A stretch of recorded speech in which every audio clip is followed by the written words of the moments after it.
Hey, Mike back here with Canadian Musician right now at the Rivoli in downtown Toronto. And with me is from Edmonton, Jessica Jalbert, better known as Faith Healer. Jessica, thanks a lot for joining me. How you doing? Good, thank you. Thanks for having me.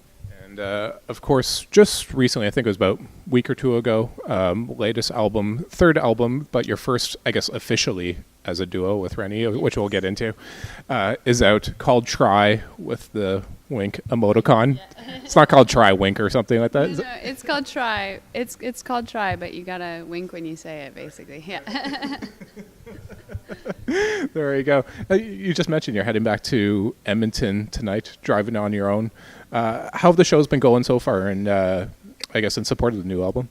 They've been amazing. Yeah, definitely like the best tour I've had. So yeah, lots of people coming out to all the shows. We've been lucky. We just finished the second leg of the tour was opening up as support act for our friends Tops, who are sort of originally from Edmonton, some of them, and then now live in Montreal.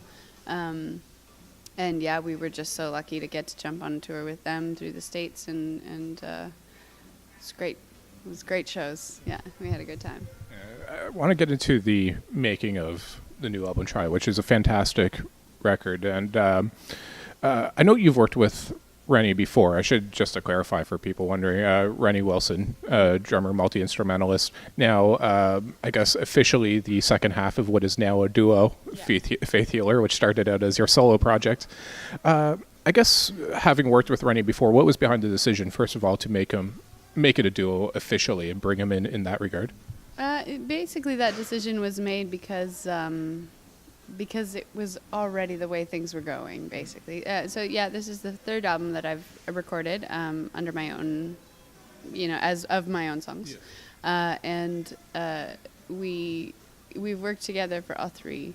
And the last record, well, I had taught to the band before all the songs, and so the arrangements were a little bit more in my hands. Mm-hmm. Because he wasn't playing in the band at the time. So it still felt like my solo record last time around. And then this time around, I didn't teach any of the songs to my regular live band. So he had a much heavier hand in the arrangements, although he always has been very involved. So this time around, we were just like, you know what, this is both of our thing, And so I felt the need to have a little bit of support as well in terms of decision making and planning and financial involvement and stuff like that. So the fact that he was interested in becoming an official member was perfect for me because I was very interested in having him, and so now we're yeah. Was there just as far as the creative mindset of, like you said, like you're working with a band before, but it was your name ostensibly that was on it, so you had complete control over the arrangements and how it ended up. Is there a different creative mindset to having someone else, I guess, officially be part of it? Do you have to take your hands off the reins a little bit? I haven't really found that, at least not with Rennie, because we've always been so collaborative when we're working on stuff. Like I've definitely had the option of having the final say. But I've always been open to his ideas and interpretation, and I really like his production. And we see very eye to eye musically, and we also argue really well. So I think it makes it so that when I haven't had to really relinquish anything. It's the same old process. It's the same old story, but it's just official now. I know many musicians who would like to know what it means to argue well rather than just fight as a band. Yeah, I mean, when I say that, I mean basically that we do definitely argue, and we love to, shoot the shit, and sometimes it gets a little bit heated, but we know that we're not, we don't fight, I guess I should say, and I know that that's kind of. When you have a relationship like that with somebody in your band who you feel you can be completely open and honest with, and you don't have to worry about, hurt feelings or disagreements or, stuff like that, then I think it's really healthy and it's worth holding on to because it can be kind of rare. Yeah. having this be the follow-up to your last album, Cosmic Troubles, got a very, very positive reception from fans and the music media, including, some of the harder to impress trend-setting places like Pitchfork and that. Did you feel, as a writer, was there any added sense of pressure or just perceived expectation for you when it came to writing and then recording this album? To be honest with you, I actually felt more freedom this time. I felt less. I was like, okay, well, I guess people kind of like what I'm doing, It wasn't like the last album, shot me into the scene and made me, well known or anything like that. But it certainly did receive some nice accolades, and I was lucky to get that. But I didn't really do anything for that, I know that there's definitely people who worked on getting the record out there that I really appreciate and stuff, but it wasn't that calculated in terms of the music. We just made a record that we liked, and so this time around I was like, okay, well, when we make records that we like, people seem to like it, so the pressure's off. Like it was easy in that way. I felt I did not feel the need to impress anyone. I just felt like, okay, well, I guess this kind of works. Let's try it again. It's a good attitude to have. For the recording of this, you went to, from what I understand, you pretty much recorded it at Rennie's house in Montreal, I believe. Yeah. From what I've read, you actually went to Rennie's with about half the album written and recorded and wrote the other half while recording the the ones you already had written.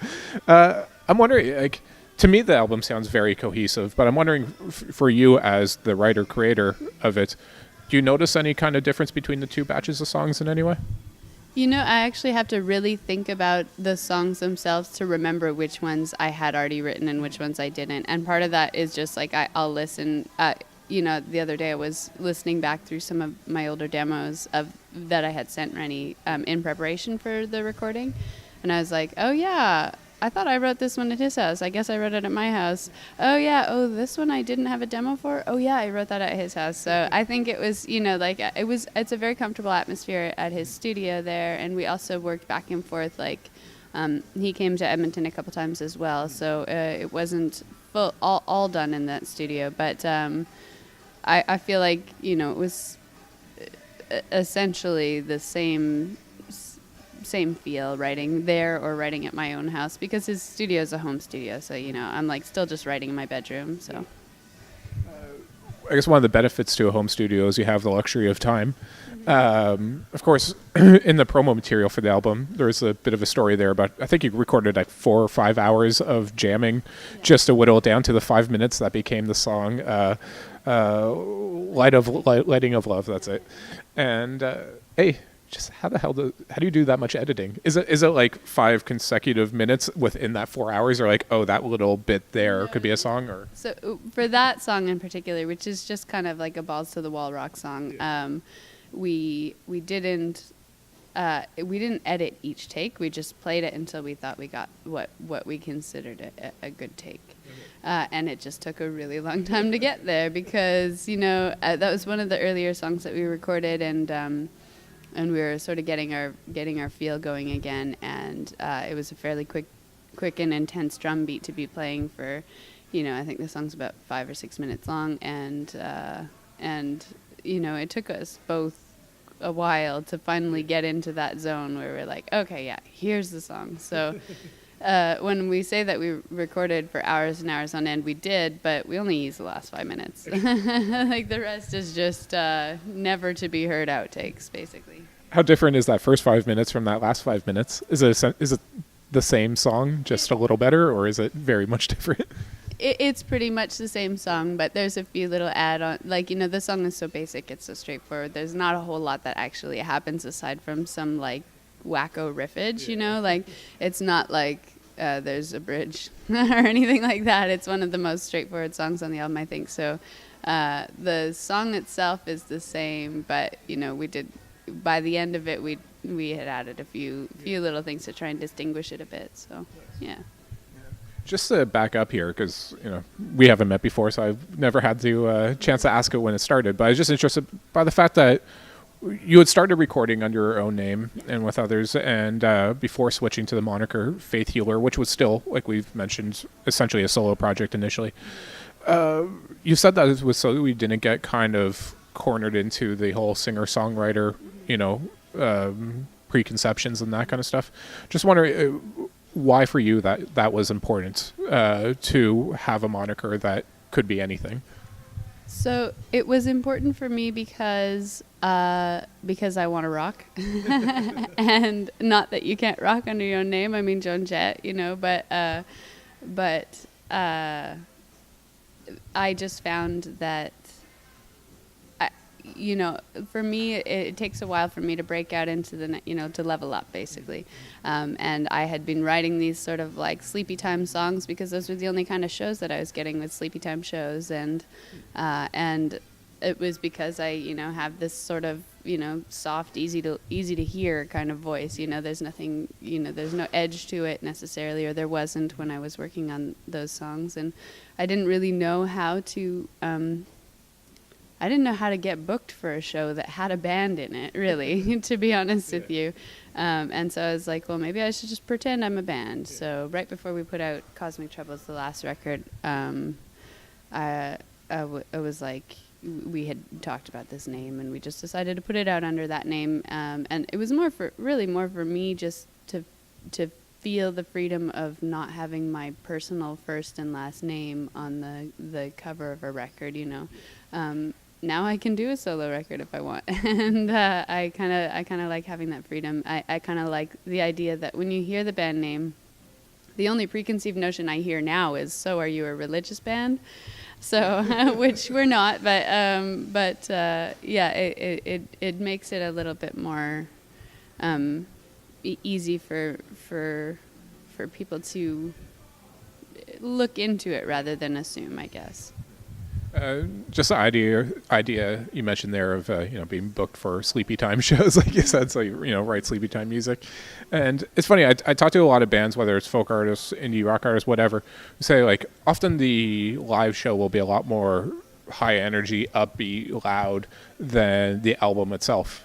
And often the reason is just simply when you're in front of an audience, it's easy to be hyped up and you want to be like that. Whereas when you're writing the song, you're at home on your living room couch and it's hard to be amped up when you're just sitting by yourself in a room.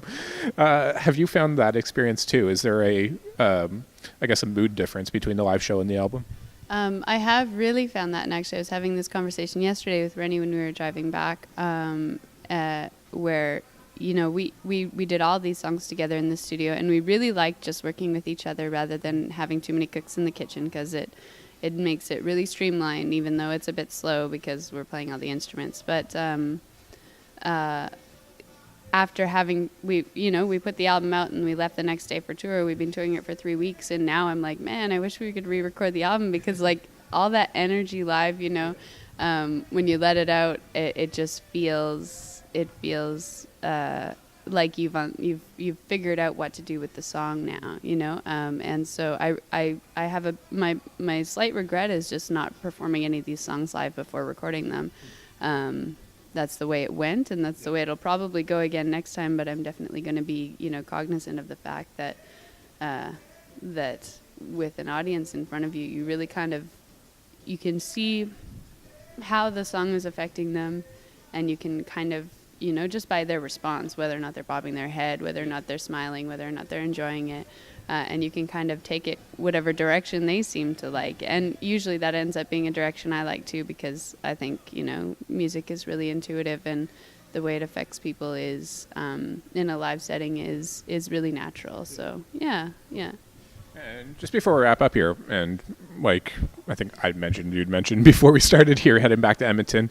So I take that to mean you're not only from Edmonton, you're still based there. Yes, I am.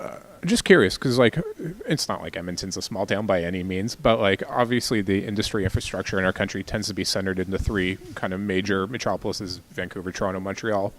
When I think Edmonton music, maybe it might just be because I interviewed him recently, but Cadence Weapon comes to mind, and he's someone that moved to Montreal, now is based in Toronto. Just wondering for you what the pros and cons are of staying in Edmonton, and if you think that is the plan for the long term.